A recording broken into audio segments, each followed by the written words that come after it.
There are corners of America that the map forgot. Islands, deserts, frozen plains, lands that technically belong to the United States but exist beyond its reach. No cities, no laws, just wind, salt, and silence.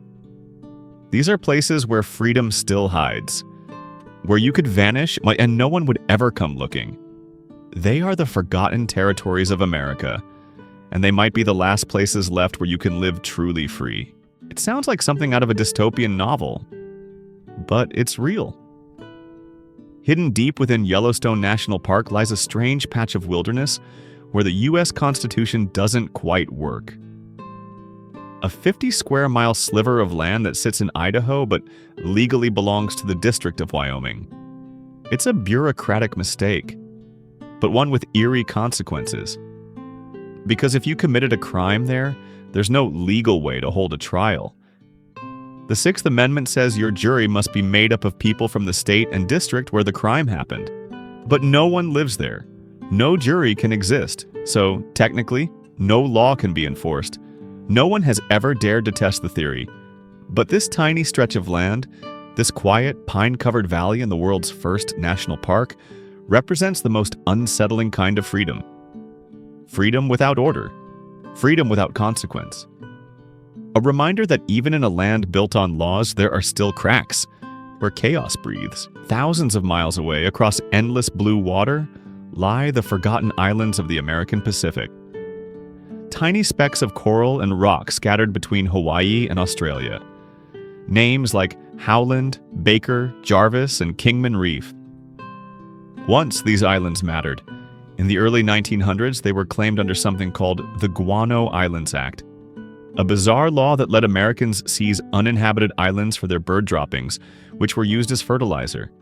Later, during World War II, some became airstrips and refueling stations for the U.S. Navy. They were supposed to be stepping stones to the Pacific, but after the war they were abandoned. The runways cracked, the signs rusted, the jungle took everything back. Now, they're officially U.S. territories, but there's no government, no police, no taxes, not even permanent residents. If you could reach them, you'd be standing on American soil, but completely alone. The sea would be your law. The horizon your only neighbor. True freedom and total isolation. Not all forgotten territories stayed peaceful. In the 1970s, a couple from San Diego sailed to a tiny atoll south of Hawaii, Palmyra, another abandoned U.S. territory. They dreamed of starting a new life, a self-sufficient paradise. But paradise turned to nightmare. Another sailor arrived soon after, a drifter named Buckwalker. The couple vanished. Their boat was found drifting empty. Years later, their bones were discovered on the island. The murder of Palmyra became infamous. A reminder that when you live outside the world's rules can't protect you. Today, Palmyra is a protected nature reserve, guarded by scientists and federal restrictions. But its history lingers, a story about what happens when freedom crosses the line into lawlessness. Not all forgotten places are dangerous. Some are just different. In the desert outside Dayton, Nevada, a man named Kevin Baugh founded his own nation, the Republic of Molossia. It's only a few acres of land, but within its borders, he's president, dictator, and ambassador all at once. Molossia has its own flag, currency, even its own time zone that's 39 minutes ahead of the rest of Nevada. Technically, it's still U.S. property, but that's not the point. Molossia is a protest in disguise, a declaration that freedom isn't just about escaping a country, it's about building your own version of it. When asked why he did it, Baugh simply said, "Because I can." That's the spirit that wants to find America.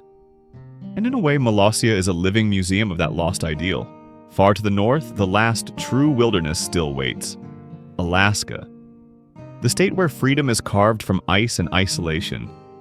In parts of rural Alaska, you can buy land that isn't under any city or borough government. No zoning laws, no property taxes, no inspectors. Just endless snow, towering mountains, and silence that goes on forever. People still do it. They build cabins by hand, hunt moose, fish the rivers, collect rainwater, and grow what little the frozen ground allows. It's not a dream. It's survival. And yet, to many, it's the purest kind of life there is. No subscriptions, no noise, no one watching. Just you, your land, and the elements. Freedom here isn't romantic. It's brutal. It demands everything. But it gives something back that modern life never could. Peace. Across the American Southwest, dusty ghost towns still cling to the map. Once thriving with miners and dreamers, they now hold fewer than 20 souls. Places like Dagger Flats, Chloride, or Eagle Mountain, towns where the post office closed decades ago, but a few stubborn residents still refuse to leave. They fix their own roads, run their own generators, bury their dead without asking permission. They're not anti-government, they're just forgotten. They live without internet, without police, without the constant hum of modern life. They are the living ghosts of America's frontier, a time when freedom wasn't a slogan, but a way of surviving the day. When you look at these forgotten places, from the zone of death, to the lost islands, to the lonely towns in the desert, you start to realize something. Freedom isn't gone. It's just gone quiet. It doesn't shout anymore. It hides in remote valleys and broken airstrips, in men who decided they didn't need permission to live. It's not perfect, it's not always safe, but it's real. Because freedom, real freedom, has always been dangerous. And maybe that's why most people stopped chasing it. These are the forgotten American territories. The places that time abandoned, and where the dream of living free still flickers in the dark. They remind us that even in a world of laws, screens, and systems, somewhere out there, a few square miles of wild earth still belong to no one. And maybe that's how it should be.